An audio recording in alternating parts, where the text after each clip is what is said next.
Welcome, Virgo. This is Regina from Pacific Tarot, getting ready to do your May general reading. Let's get started with your overall energy for May, the month of May, with the Hierophant. The Hierophant, Virgo, is about teaching and learning. This is about the steps you have taken to learn your craft, become an expert in some area. It's also about the way that you share what you've learned along the way. So it's not simply a matter of sharing the particulars of some subject matter, but it's also about the way you learn, and how you share that learning in a way that is democratizing, so that you are demystifying the process of not only your subject matter, but of learning itself, so that learning and teaching become part of a continuum that everyone participates. Teachers and students are all involved in the same level of both learning and sharing what they learn as a part of becoming masterful over a particular subject. This can also be about training that you're undergoing or that you are providing for others. This is by all means very much about learning some deep lessons that you have come here to learn. This can also see you building a training program, building a curriculum, so that you are sharing, writing, teaching, creating in a way that expresses some ideas in a didactic way. And the 10th house, your social identity, the Queen of Wands. It's interesting because my sense is that you are providing a kind of nurturance along with the passion that fuels your desire to grow and to share what you're learning. This is you being all about your own expansion and the opportunities for expansion that you can provide to others. So you are all about this passion and growth and this magnetism that in many ways draws students, people, resources to you, so that whatever you're about creating, whatever it is about you are implementing or coalescing in some way, you are passionate about it, you are driven, and you are motivating others through your passion. You are powerful, and that in and of itself draws others to you. In the first house, the High Priestess.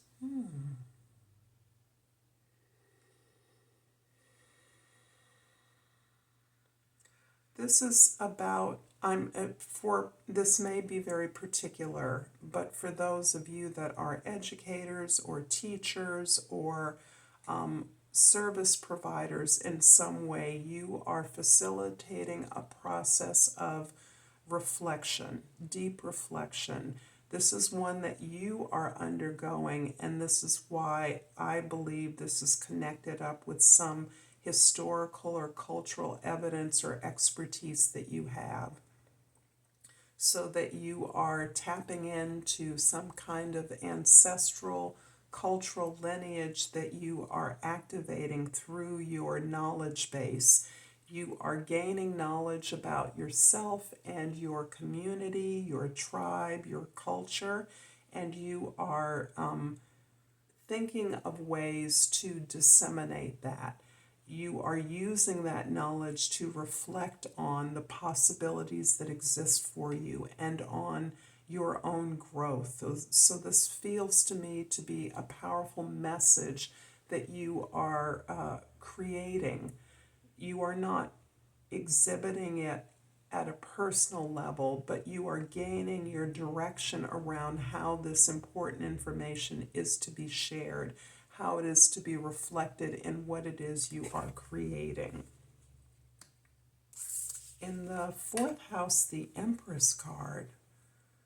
So you are absolutely at a foundational level tapped into your personal power.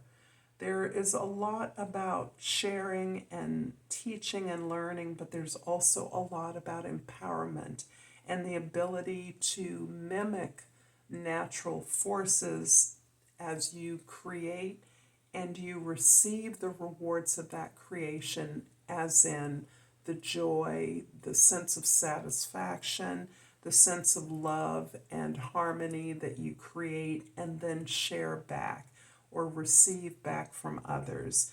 This is a beautiful card of connection, of marriage, of bringing together forces into a perfect union that is in many ways the creative engine for putting out this information, building this in the world.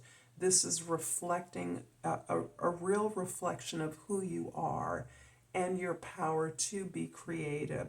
So this feels like it is a lot of power for those of you that are creatives in any specific way, but also the creativity of doing business, of living in the world, all aspects of life that share in this power to utilize the resources we have and to turn those into something that reflects a deeper history, a different continuity or continuum that we are experiencing, particularly in these times. In the seventh house, you have the Two of Swords, another two that really works hand in hand with the access that the High Priestess has to a reflection, a deep wisdom base that is about experiences you've had in this lifetime and perhaps through ancestors or through your cultural or historical experiences, those experiences and the wisdom from those. This is about being honest with who you are, looking at the things closest to you as a reflection of the kind of power you can be sharing in the world. This can be about aspects of yourself that are very difficult to look at, things that have always been challenging, things that have felt as though they were incongruous with your experience. Maybe criticism, feedback that was hurtful or harmful, or excessive rules and a need for conformity that required you to turn yourself inside out, that you're really addressing in this experience now. You're actually releasing the sense of fear around looking at who you are at the most intimate level, looking at the treatment you receive from others, the reflection of yourself in your environment, what it is you don't like, what is uncomfortable or difficult, really the ability to be honest with yourself. And this is going to reflect favorably on this ability to utilize this power, this grit, to express yourself creatively and powerfully. I'm going to clarify the High Priestess with the King of Wands in the second house and the Nine of Pentacles in the third house. The King and Queen of Wands is indicating this really beautiful, divine pairing of this relationship with yourself that is built to last. This desire to create and work collaboratively, to work in tandem with someone, to build something that is permanent, that will exist as a resource for many people, that is a practical tool, that builds abundance, comfort, safety, and security. You are, in many ways, perfectly confident and comfortable on your own, in your own economic independence. You have created a solid base of abundance for yourself on your own terms. However, you are aware that you have the ability and the capacity as well as the desire to invest in others in a way that doesn't undermine the security that you so desperately need to feel safe, to go about this work of really serious self-reflection and honesty about who you are and the things that are difficult in your life. The Empress in the fourth house is clarified by the Seven of Wands in the fifth house and the Ten of Pentacles in the sixth house. I'm seeing a lot of transition right now. And this is a theme that has been existing for Virgo over some time now. One is the ability to clarify your expertise, your knowledge base, your area of concern and intentionality, your desire, and to be able to communicate that clearly to others by erecting clear boundaries within your relationships. That is part of where this self-honesty and reflection is leading you, learning to say no to people that have been difficult and in an intimate way to bar, to recognize that you are not an endless stream, you are not an endless fountain, that you are discreet and that you have a right to stand up for yourself. And that in many ways is liberatory. It also is helping you to focus on this legacy, this inheritance, this cultural artifact or organization, institution, or resource that is about this permanence, that you are in partnership with others or another significant person to create, to build, to enhance and amplify the abundance that this provides to others and the means by which they can also participate in generating this abundance. The Two of Swords in the seventh house is clarified by the Nine of Swords in the eighth house and the Two of Pentacles in the ninth house. The twos are showing that you are ready to jettison the old way of doing things.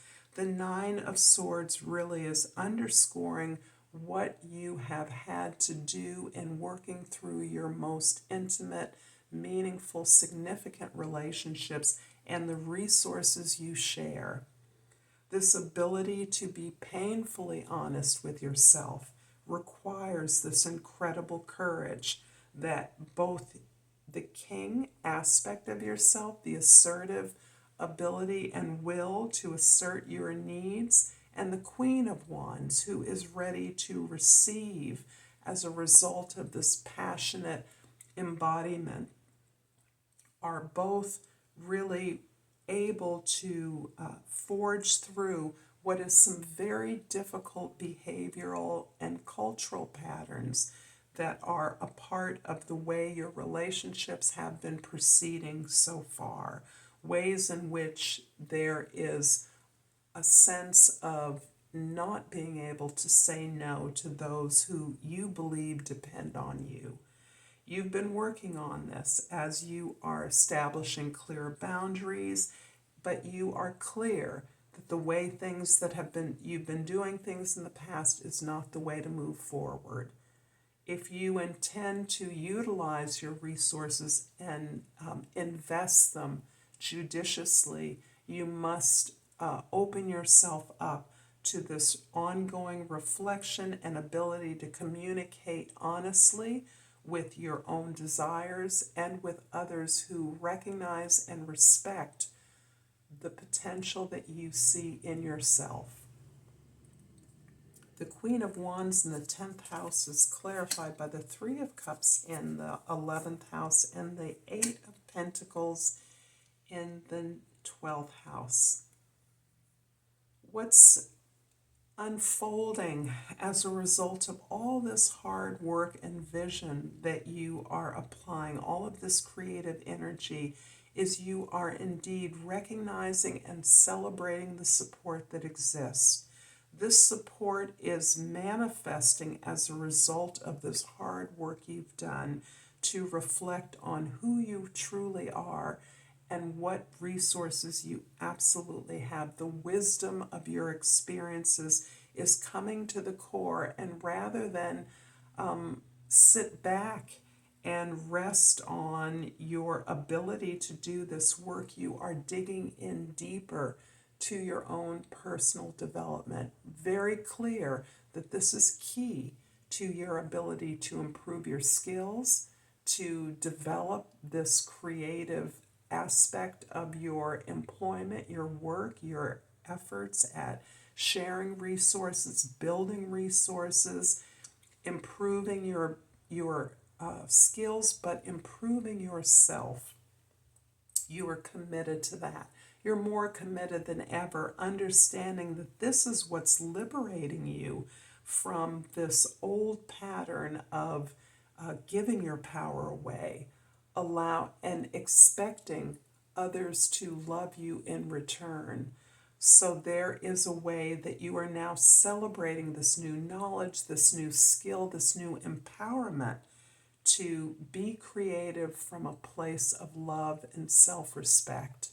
And that is being reflected in your very powerful relationships that are inspiring you to build and create.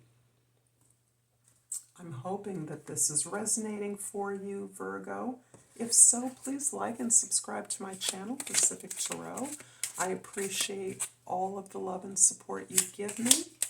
And I have just pulled the ruby, and the key word is shine. It's time for me to shine. I'm also going to pull a hummingbird oracle because we're experiencing an amazing spring in the northern hemisphere. And I want to acknowledge that. With the hummingbird oracle, I pulled ruby throat. Speak, write, create. The world needs to hear your song. Blessings to you. I look forward to seeing you next time. Until then, namaste.